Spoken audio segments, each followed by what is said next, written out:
Morning, ladies and gentlemen. Good to have you all here. Thank you so much for coming through in your numbers.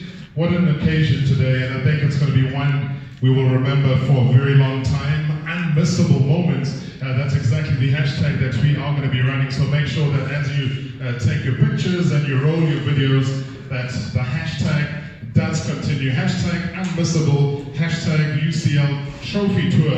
And that is why we all gathered here for the press conference today. And we've got some great guests as well that we are going to be welcoming. I'd like to thank you all for joining us to celebrate these unmissable moments of football, soccer, and also the Heineken brand that has been the official sponsor of the Uefa Champions League, believe it or not, for over 14 years now. And before we get started, just a couple of housekeeping rules. You've got your phones, you've got your devices, please just put those on silent, but shoot away, film away, and as I said, don't forget today's hashtag that is going to be running right throughout. We want to make this trend, make it happen. Hashtag unmissable, hashtag UCL trophy tour. Now, Heineken, as you know, continues to curate football experiences for South African football fanatics as well as fans right throughout the world. The current campaign is also about to capture the hearts and minds of football fans here in South Africa. And we're here to find out, though, this brand and what it is here to do. And with that said, we've got 4 panelists that are going to be joining us. So we give them a big round of applause. The first name of the panel, South African sports as well as lifestyle presenter. She's also an executive producer, a model, a very popular person, actress, Minnie Dlamini Jones. Welcome.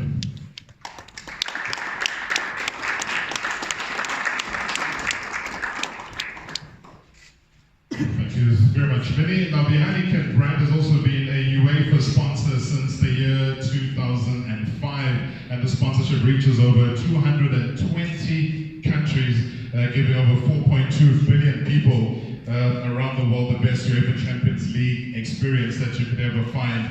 Now, since 2007, the brand has toured over 35 countries in Africa, Asia, North as well as South America, displaying the UEFA Champions League trophy that we all gladly are going to be finding out a little bit more on today. Now, let's welcome on stage as well, Heineken Senior Marketing Manager, Robert Muller, who's going to be joining us. Robert, welcome.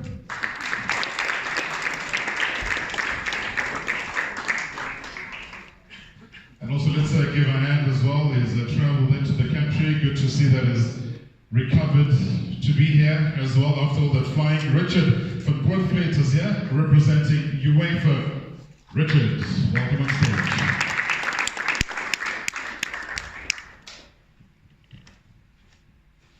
All right, we'll have a chat with them in just a second. Now, if there's anything that's time factor that brought all of us here together, I'm going to tell you that it is about football.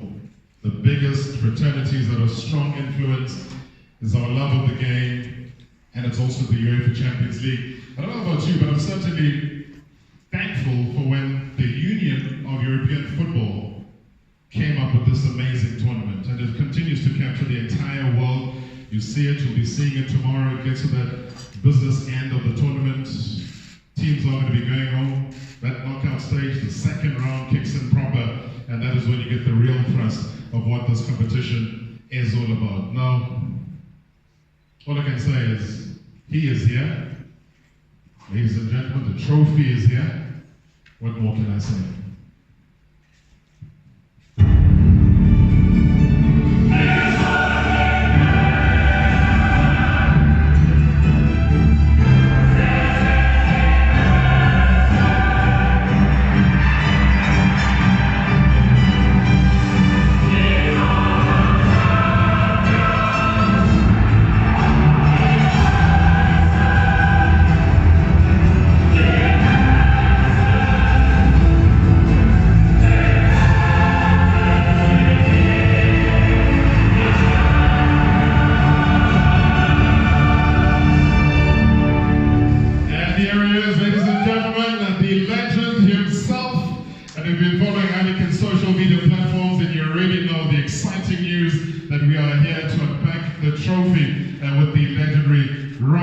Give him a big round of applause, ladies and gentlemen.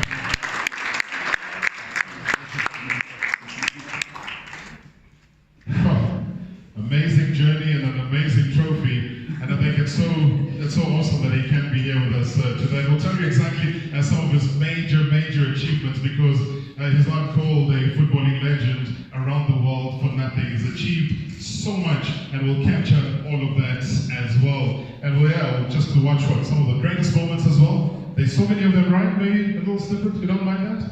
Sorry. Some of your greatest moments, can we watch the few of those? Yes, okay. Yeah, okay, let's do that.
Trust me, that is difficult, trying to package when you could be having a whole documentary of hours and hours. I mean, this man here was shining way before David Beckham even joined Manchester United. The most decorated football player in the world. 34 trophies. And you just want to bring in one here. 34 trophies. This is won the record 13 top division English title leagues as a player, holds the most appearances as well as a Manchester United player. And as I said, what a welcome. And I was trying last night just to try and curate and get the numbers together. It's impossible. I mean, you're the only player to have scored 21 successive Premier League seasons back to back. Only player to have scored 17 different Champions League tournaments, including 11 consecutive tournaments from 96 to 97, and I could go on and on and on. But Ryan, a warm South African welcome to you, and I know it's not your first time being in this country. What keeps you coming back here? No, like you say, I'm fortunate to come to this great country a number of times. My first was 93 with Manchester United pre-season. I was fortunate to meet the great Nelson Mandela on that occasion, and no, it was a big surprise for me. I was 18, 19, not long in the first team, and just to see how many Manchester United fans are in South Africa was just amazing. Just fans coming to training, fans coming to the games, obviously, and just around the hotel. So I've always had a warm welcome, and it's good to be back. I remember there was a time a local team, Kaiser Chiefs, wanted to sign you, but they couldn't afford you. Really? Yeah, they did. I think also when you came through the game at Ellis Park that they had as well, the Kaiser Chiefs MD, Kaiser Daum, trying to sign this check, and it didn't add up. So you had to give up on that particular dream as well. Now, a lot of people approach you to do a lot of things. So when you were asked to be part and parcel of this, Ryan, why did you agree on this partnership? Some of my greatest moments, greatest memories in the Champions League. As a footballer, it was the ultimate. You're playing against the best players, the best teams in Europe. So when anything associated with the Champions League, then it's great to bring this great trophy to so many fans around the world.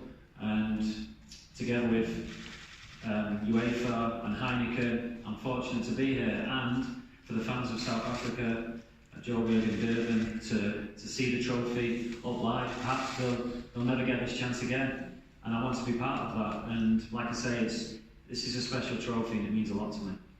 And we can never erase your history, we can never erase your successes and being the most decorated at Manchester United as well. To be able to come to a country that has the passion that South Africa has for football, and for you to actually bring this glorious trophy. I mean, when you see it live, it's actually bigger than one could ever think. What goes through your mind? You know, South Africa 2010 World Cup was here, the passion was there, it was shown right across the world, and you here today. Just that link, how does that make you feel? No, it makes me feel proud, obviously, to be a part of it, to be a part of this great occasion. Like you say, I touched on the first time I came here. I was also here in 2014 working on the World Cup as well, so I know how fanatical South African football fans are. And I've seen it up close, I've seen it as a player, I've seen it as a pundit. Now I'm seeing it as an ambassador for the Champions League trophy tour. So, like I say, it's good to be here as part of this tour, and I'm looking forward to the next few days. Lauren, from your side, we had shared the drama last year, and then, I mean, it continues just in terms of the creative. And here you are talking about unmissable moments. Tell me a bit more about just the background to that thought. Yeah, so the campaign this year it's really based on the belief that every UEFA Champions League match is just filled with unmissable moments for everyone to enjoy. You know, we have the opportunity to create and share those amazing moments and building great experiences for everyone to share, not only during the UEFA Champions League tour, but throughout the entire experience of the championship. And given the fact that when you look at the brand itself, I mean, it's been aligned with the tournament for many, many years. What is it about the brand itself and the association within the UEFA Champions League? Yeah, I mean, I suppose it's, you know, one of the most popular sports globally, and especially so in South Africa. Football has a significant role to play for the brand. It allows Heineken to create memorable experiences and share unmissable moments for fans around the globe.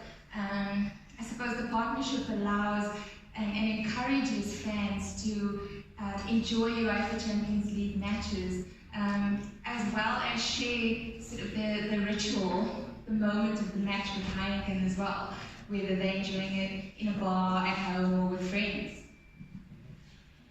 Minnie Dlamini Jones, good to see you. And I think we all sort of have visuals of you traveling the world, being part of this wonderful partnership with Heineken, being part of UEFA Champions League moments as well. I mean, are you able to share with us maybe some that cross your mind, top of mind of your unmissable moments? Yeah, sure. I mean, it's been 3 years with Heineken, and of course with the UEFA Champions League campaign. This is my third one, and every year the brand manages to really take it to the next level. What I love so much about being part of this campaign is we get to celebrate with the consumers. We really get to dig deep, enjoy the game, but also more than that, you're not just enjoying a UEFA Champions League match, but you're enjoying it in the presence of your favorite UEFA Champions League legends. I mean, we've had Lucas Hadebe at some of our viewing parties. We've got Stephen Pinagu sitting right here. He's going to be with us during this campaign as well. So it's even more exciting than just watching the game, but getting to experience it with the players that made you fall in love with the tournament in its first place. Of course, this year we've got Ryan Giggs. Cannot wait to take him to Durban and to our hometown. But of course, we get to start off here tomorrow night, right here, to view a match, and it's really going to be fantastic. We've got so many people coming through, but more than that, we get to enjoy one of the greatest tournaments in the world with one of the greatest players to ever play it. So very exciting stuff. I mean, it's remarkable the fact that you do mention going to KZN, going to Durban as well, and I think Ryan will be very surprised, taken aback, because I know that the following of his rivals, Liverpool, the following of Manchester United actually is crazy down in Durban. Yeah. And just as a precursor for that, and people will be following this on social media, what can they expect the minute this lands in Durban tomorrow? Well, last year, one of the last campaigns that we did was one of the major parties was in Durban. And I will say this, it was one of the biggest turnouts that we've had in terms of some of our parties that we've thrown with Heineken. It's crazy, it's going to be fanatic. And if you think Joburg's been anything to go by, your biggest fans and your biggest supporters 100% reside in KZN and Durban. And I know they'll be coming out in their full force. Right, we'll chat to Minnie just now. Just going back to you, Ryan, just South African fans, though, that you've come across, whether it's in previous trips or now in this short time that you've been in the country, what do you make about just their love of the game, and especially when it's redirected in such an important week like we have for the UEFA Champions League? Well, I think you just touched on it. It's not only United fans, it's Liverpool fans, it's football fans in general. And I know that in South Africa they're big fans of the Champions League also, but also the Premier League. And yeah, I've seen it. I've seen it with my own eyes. I've seen it whether be coming out of Carrington, the Manchester United training ground when I was a player, and there'll be South African fans waiting who have travelled over for the game and then can see the players at training. And it's great to see as a football fan that it's not just, obviously, you love having fans in the local area, but it's also a global sport. And it wouldn't survive without all supporters around the world. And especially with Manchester United, such a diverse group of fans and fan clubs all around the world. So as a player, we were always thankful for that, and it was always great to meet the fans. And just as a person who's spent his entire life really playing for the brand Manchester United, and you see the reawakening of Manchester United right now, and with the former teammates at the helm as well, how does that make you feel? And just given the prospects, yeah, first leg match had its result. Now it's a case of how much big match temperament do they have? But just going back to the issue of there is a reawakening, there's a new direction, there's a new thought. Yeah, I mean, because we were down, and now you go to the stadium with real optimism. Everyone around the club is buzzing at the moment, the fans, the staff, the players, and it's great to see. And not only attacking football, but we're not conceding goals as well. So Ollie's done a fantastic job together with the players, together with his staff, and it's a good place at the moment. You know, we look at the table, we're fourth at the moment, which 2 months ago was a million miles away. We were never ever getting there. So whether we make fourth or not, I think there's still a long way to go. Ollie's done a fantastic job, and like I say, as an ex-teammate, it's pleasing to see, because he's a great guy. No, he seems to be. I mean, is he still a babyface, assassin? Even on the bench? There's a few grey hairs coming down. They do say football does make you age quite a bit, doesn't it? Not him, no. He was 46 last week, and he still looks like he could start. Looks like a kid. Yeah. I mean, we talk about the hashtag that's running around here, which is hashtag unmissable. You've managed on more than 2 occasions to lift this awesome trophy. For you, if you rewind the time slightly, unmissable moments on your side? Yeah, I think I'll have to say the 2 times that I won it. You know, the first time wasn't a great game. I didn't play particularly well personally, but if you remember, 2 goals in injury time, going from 1-0 down to winning 2-1. It's the only time I've ever cried on a football pitch, because the shift of emotion from losing the game, missing out on the treble. So fast forward 2 minutes, we scored 2 goals. Ollie scored, Teddy Sheringham. When the final whistle went, the weight of emotion was just too much, and just went to my knees, and I couldn't stop it. Just tears rolling down my eyes. So that was amazing. And then obviously the next time against Chelsea was completely different. I was older, I was more experienced. I could take it in a lot more, and actually get a lift and get a buzz from the younger players winning it, the Ronaldos, the Rooneys, you know, just seeing their faces. And it was two different finals, 2 different emotions, but yeah, probably top 3, 4 standout moments in my career.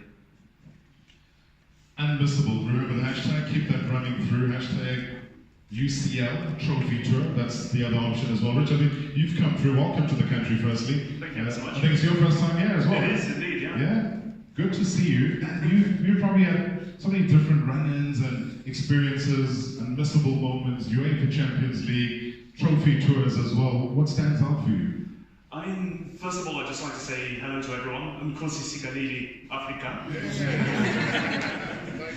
Sorry about the pronunciation. But no, I mean, it's just hearing for the last 15, 20 minutes, watching Ryan's goals, watching these unmissable moments. I mean, it really does bring home the significance and the importance of what is basically the world's premier football club competition. I mean, we've had so many moments of drama. I mean, Ryan, you touched on it. Everyone remembers the drama at the Nou Camp in 1999, when going from moments of despair, within 2 minutes, you were going on to win the competition. And to have the opportunity to work at UEFA and be connected with the Champions League, it's a wonderful situation to be in, to see the emotions of teams, to see the emotions of fans, the media reporting on this. It's a wonderful position to be in. Somebody at the UEFA media desk, lots of questions come through. I mean, some of you probably think to yourself, that's crazy. But what's the more frequent, what's the most popular questions that you actually encounter?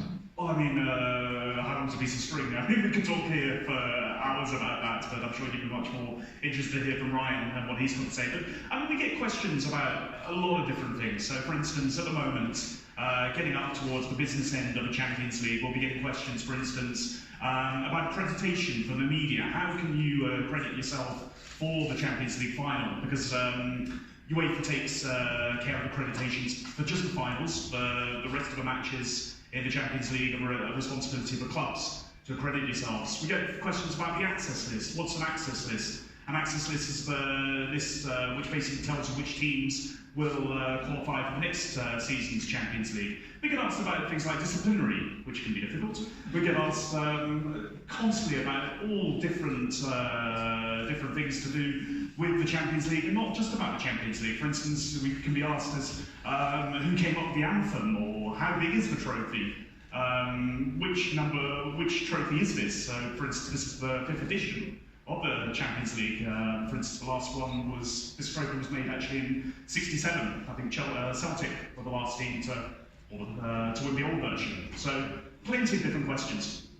It's amazing though, because you are looking at 2019 now. Things have changed. You talked about the business end of the UEFA Champions League proper as it is now, and we saw a couple of incidents in the last round about a fortnight ago around VAR.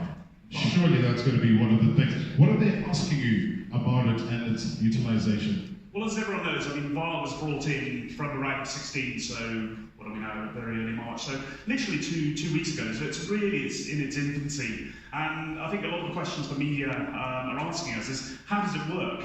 So again, I mean, we have numerous documents, and I'd be more than happy to sort of speak with you guys in depth following the end of the press conference. But just to give you sort of a brief overline about VAR. So VAR wasn't, so the rules that govern VAR don't actually come from UEFA, they come from IFAB, which adopt the rules of the game. So IFAB is the International Football Association Board. And basically there's 4 key criteria which are always checked. So that's red cards, incidents inside the penalty area, goals, and mistaken identity. Other cases can be checked, but only if it's a significant match-changing situation. Otherwise, we would just be here forever checking numerous incidents. And I think the key message for UEFA are trying to get out there is it's accuracy over speed. So it's much better for us to spend an extra 20 seconds, 30 seconds checking an incident than making a mistake which could then cost the team potentially a place in the next round. Right, and just given that thought pattern again, and a lot of people look at the UEFA Champions League and it's generating a lot of money, it's always packed stadium regardless of who's playing. What's the earning capacity, capability of those teams that go on and win it? Well, so for instance, last season, Real Madrid obviously won their 3rd title in a row in Kyiv. They pocketed quite an amazing 88 million euros. Liverpool, the beaten fighters, sorry about that. They went. Sorry.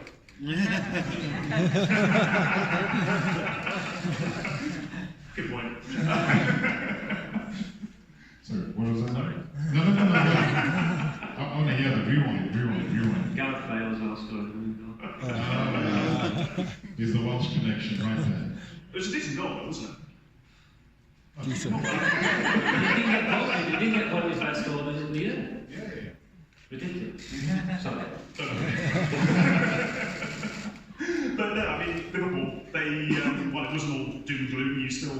Liverpool still went home with about 80 million. And I think this just shows the power of the UEFA Champions League. For instance, the total revenue for the 2018-19 season is around 2.5 billion euros.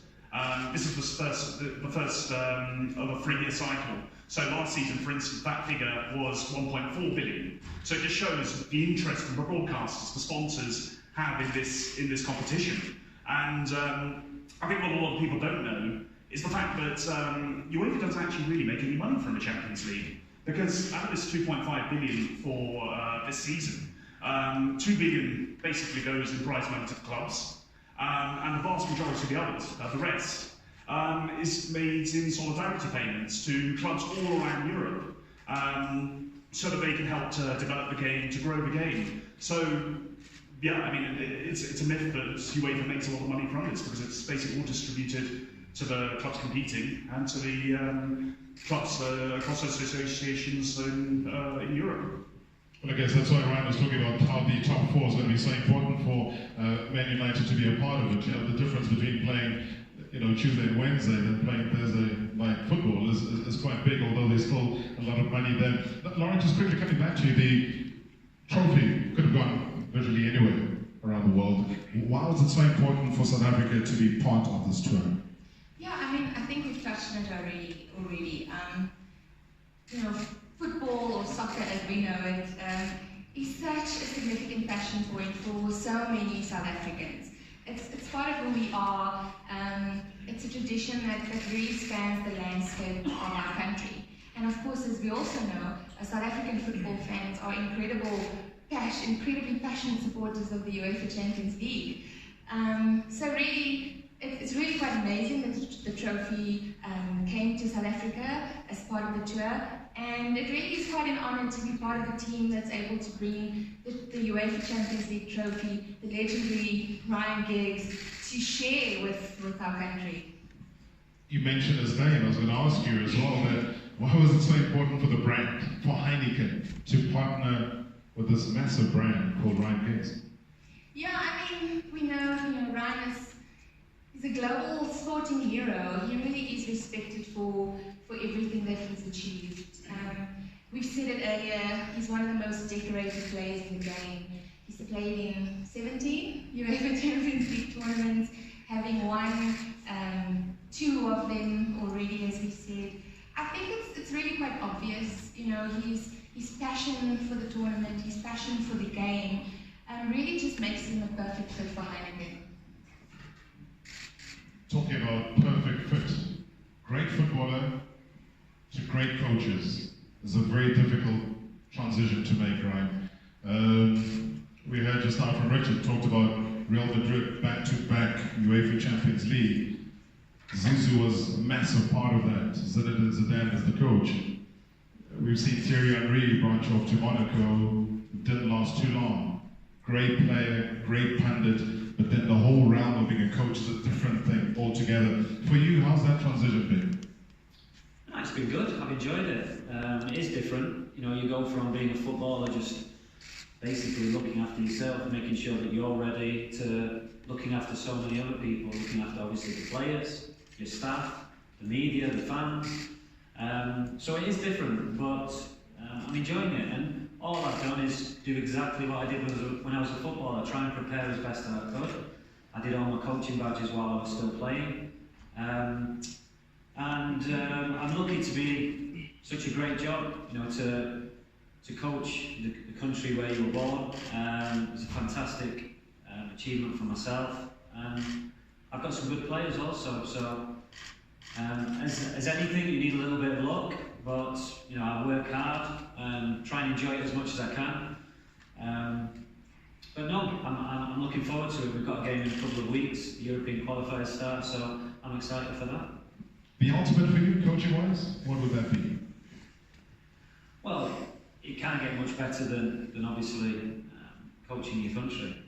Obviously, Manchester United fan as well, so that would be the next one. But at the moment, I'm just concentrating on Wales, concentrating on qualifying for the European Championships, and I'm enjoying it, like I said. Great stuff, Minnie. I know that you've touched on a little bit on Durban, the expectation. You've been part of the viewing, I think for how many years now? 3 years. Yeah. And it keeps getting better. And as you see, Heineken, UEFA Champions League, it's just a product that everybody loves. It's almost like a party. There's football, there's the sassiness, there's the exuberance, there's all sorts of things that you can ever But just if you had to lay it out for us in terms of what we can expect, 2019, a unique year, wonderful year, from the viewing perspective, what are you expecting? Well, from a viewing perspective, I think it's, like I said, it always goes from strength to strength. I remember my very first year with the brand, the first thing that we did, or the last thing that we did for the final, is we sailed from Athens to Mykonos.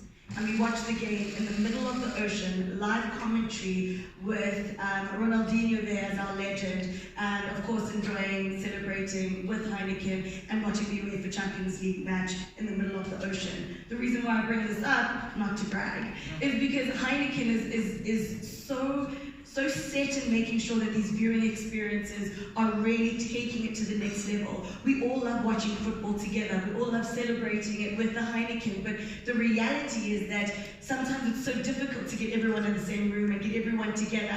And these viewing parties have now become such an integral part of the viewing experience of the UEFA Champions League, not only in Joburg, but now for the rest of the country and of course in the rest of the world. 2019 is going to be even better. We're starting off with a bang, which is great. We're starting off right here, and then we're going to be in Durban. And I don't want to give too much away, but the UEFA Champions League final this year and how Heineken is going to be doing it is going to be on a whole other level to how you've seen it before. Last year we literally shut down Soweto. Had some of the biggest legends in the world, not only just locally, watching the game together. And probably what I would call the heart of football in South Africa, being Soweto. And it was absolutely amazing. I wasn't in the country for that. But all I can say is that this year they've really stepped it up a couple of notches. I mean, if we're starting off with Ryan Giggs sitting here for the first few matches that we'll be watching, I can't wait for you to see what the brand has in store. I'm scared already. No, I am. I mean, with what we saw last year of these parties, is there anything to go by? But how can you surpass that? I mean, we're looking forward to all of that. Right, and as you know, I mean, obviously it's a press conference, and we treat it as such. It's all about time factors, ladies and gentlemen, but we are going to afford you an opportunity to ask you questions. So we'll try and limit it, maybe 5, 6 questions. We'll see how it goes. So just very quickly, show of hands, the usual, show your hands. We'll bring the mic to you, identify yourself and the media house that you represent, and you can just fire away the questions. So we'll open the floor. Right.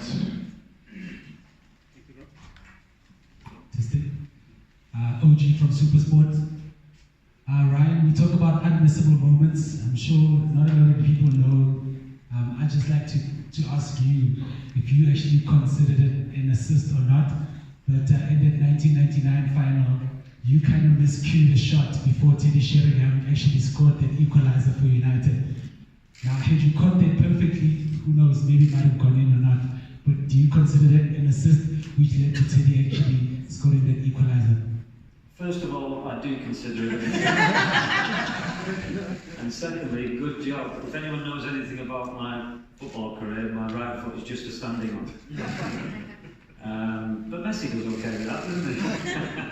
But no, it's a good job my right foot isn't as good as it should be, because maybe we wouldn't have won the Champions League that night. So yeah, it was definitely, as we call in the game, a swinger, right into Teddy's path. I don't think it was going in. I said to Teddy, he should have left it, it was going in.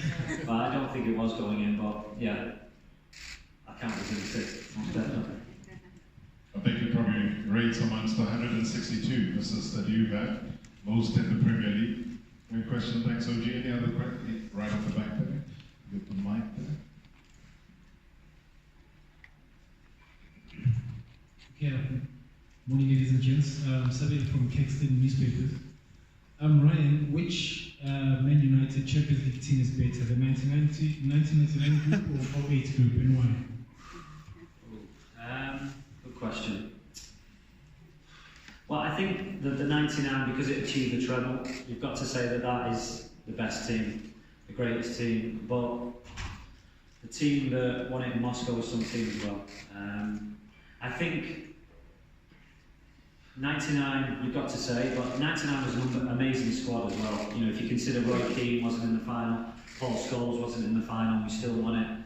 That was amazing. But yeah, the team that won it against Chelsea was special as well. You know, Ronaldo, Rooney, Tevez, Ferdinand, Vidic, Evra, Van der Sar, Scholes, amazing players. So purely for what achieved that year, 99, I would say just. But I wouldn't argue with anyone who said the other team. Thanks so much for that question. Yeah, go ahead, sir. Ryan, Dean Whitman, 442 South Africa. Just to find out, I mean, obviously there's a few teams in England that would prioritise the Champions League over anything. For you, what was more, lifting this famous trophy or the countless Premier League titles you've won? Well, with Manchester United, we went 26 years without winning the Premier League or the football, First Division. So for me, that was, growing up as a United fan, that was the be-all and end-all. And then we won it, I think, 3 times. And then it was sort of Sir Alex's focus, let's win the European Cup, let's win the Champions League. Because, obviously, it was a long time, 68 since we won it last. So, first of all, when I got in the team, the main focus was on the Premier League. But then after that, as a player, as a team, I know as a manager, to put your teeth against the best players, the best teams, the best managers. It's the Champions League. It's the ultimate. You know that you've got to raise your game. Even in the group stages back then, even you had to.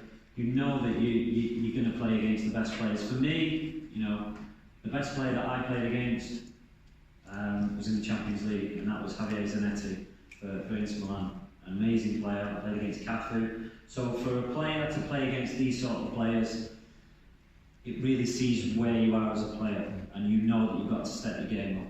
Whereas maybe in the Premier League you can get away with it, you can't in the Champions League. Thank you. Thanks. Thank you. Go ahead, sir. Peter Sander from EWN Sport. Then Ryan, which is the best player that you sort of struggled against in the Premier League, not particularly the Champions League? None really. Honestly, when I felt that I was on my game, I didn't. I mean, you can name players that I played against. Lee Dixon early on, playing against Highbury, tight stadium, against that famous Arsenal team. Bold, Adams, Winterburn, Dixon, Seaman. It was tough against them. Also early on, Leeds, Gary Kelly, who was quick. I played against a lot of good players. Zabaleta later on, who just wanted to get forward, so you've got to run back with him every time. No, I felt I had confidence in my own ability, so I felt that if I was on the game, then it would be difficult for anyone to stop me. Right, let's take one final question. Right at the back. Nick from my college was in Ryan. What's your opinion on today's football and yesterday's football? I mean, in Europe, what's your take on it? I think right now is the best. I think football always evolves, and you can always say back in my day, you can always look back and say there were great players then. But now, with the media interest, the stadiums, the fans, the pitches, the facilities, now it's the best. And also, we're living now in an era where you're seeing 2 of the best players that perhaps ever lived. You see, we probably take it for granted now, Ronaldo and Messi. When has that happened before? I don't know, it probably has. Obviously Beckenbauer, Rummenigge, Maradona. But now you are seeing 2 of the greatest players that ever lived at their peak. And they were both at the 2 top 5, 6 best teams as well. Both winning Champions League. Obviously Ronaldo's won 5, I think it's 5. I think Messi's won 3 or 4 as well. We're in an era where it's fantastic, and a few years along the line, 3 or 4 years, whenever they finish, we'll look back and think, I'm glad I was watching football in that era. Right. Believe it or not, Minnie Dlamini has a question for you. Hi, Minnie Dlamini from Soccerclub. Right, my question actually, I remember having a conversation and an interview with Benny McCarthy, who's also now transitioned into a coach, and he mentioned that a lot of his coaching influence comes from Coach Jose Mourinho, obviously from when he used to coach him. How much of your coaching style has been influenced by Sir Alex Ferguson, if you will? Yeah, I work with, in my opinion, the greatest manager that's ever lived for 25, 26 years. So I'm going to take the bits that he taught me, that I seen him, especially his man management. His man management was amazing. Yeah, tactics obviously very good, preparing teams, but his man management, when he knew to have a go at a player, when he knew to put an arm around a player, was second to none, and I've seen it firsthand. So yeah, I take a bit from probably every coach that I played under, but mainly Sir Alex, because he was such a big influence on my career and such a great coach. Right, just finally, did you know at the time when he was scoring against Benfica that you were making history as the oldest player at the age of 37, 289 days, that you would be holding that record? Yeah, well, I played till I was 40, so I broke a lot of like the oldest player records. But no, that was. I enjoyed that goal. That was a goal against a very good team. But yeah, soon after, it's not one that I shout about. Being the oldest player to score in the Champions League. I think it's since been beat, but yeah, every record that you achieve, you're proud of. Soon the records will be broken, but while you're hanging on to that record, you're proud of it, and I was certainly proud of that. I think it just comes down to one thing: consistency. Because you can't be scoring in 17 Champions League or UEFA Champions League tournaments back to back and then just leave it hanging. So you have to wrap it up nicely. Right, thank you so much indeed. Richard, thank you. Lauren, Minnie Dlamini, Jones, thank you so much as well. We will give you an opportunity as well, if you just give us about 10 minutes to turn things around so that you can have your photo moment with the UEFA Champions League trophy, as it is here in all its glory. So stand around for that, but just do give us a little bit of time. We'll give you an indication of when that will be ready. But thank you so much. I mean, there's so much laid out for you. Members of the media, you have your opportunities as well. As I said, Richard's here, Lauren, Minnie, to answer any of the questions maybe that we haven't really dealt with. But thank you very much indeed. We look forward to it. And once again, a big round of applause, ladies and gentlemen, for our legend, Mr. Ryan Giggs.